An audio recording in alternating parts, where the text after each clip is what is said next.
This is the coin roll. It's one of the most popular coin flourishes, and it's great. It looks good, it's fun to do, and I'm going to show you how to do it.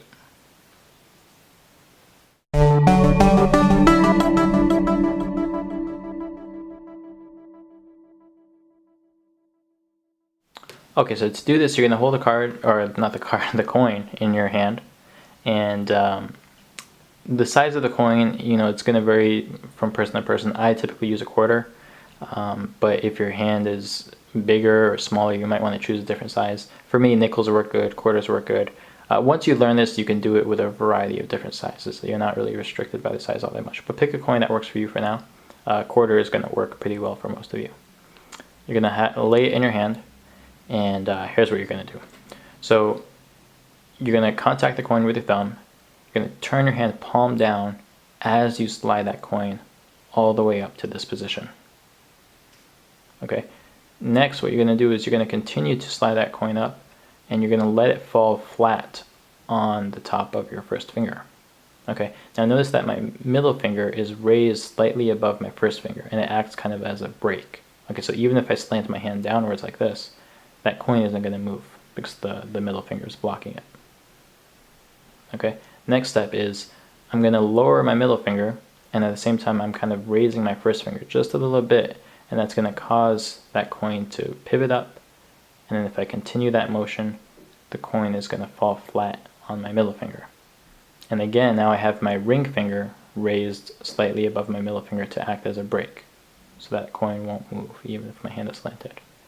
And I just do the same thing again with the next finger. This time I'm lowering my ring finger, I'm raising my middle finger, that causes the coin to pivot up, and then it's going to fall flat on the next finger.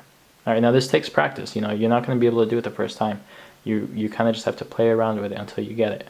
And the next step is going to be the same thing. This time I'm lowering my pinky, raising my ring finger, and now this is actually the hardest part. Okay, I don't have another finger to roll to, so instead I'm going to let that coin fall through the crack in between my in between my ring finger and pinky, and I'm going to be catching it on the other side of my hand with my thumb. Okay, so I usually get to something like this position right here, and then here's what happens. This is going to be difficult for some of you, because your thumb isn't going to want to stretch all the way over there. You need to get your thumb on the left side of that coin, so on the side of the coin that's facing your pinky. Okay, so this might be a difficult stretch for some of you, especially if this is your first time trying this. But as you practice, this will become easier. Your fingers will learn to move and flex in different ways, and then you won't really have to struggle with this anymore. Okay, so once you get that dexterity, you're going to be able to bring your thumb to the left side of that coin. You're going to push up until it's flat in your palm, and then you're just going to start the whole cycle all over again. You slide it up to this position, and you're ready to go again. So that's what that looks like. Just pay attention to how I'm doing the slide. Boom. Okay, and once I get to this position, you'll notice that I'm kind of turning my hand slightly palm up to help slide, and then I turn my hand palm down for the roll. Alright, one final note is that some people I've seen, they like to do the coin roll in the opposite direction. So they actually start at their pinky, and then they move towards their first finger. I haven't really practiced this, but you can do it that way. And then, of course, when you do the slide, you're just going to be sliding in the opposite direction. The reason I recommend the first way I taught you is because it feels more comfortable this way.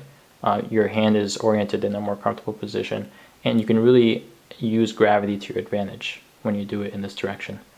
The gravity will really help that coin flip over and fall flat onto the next finger.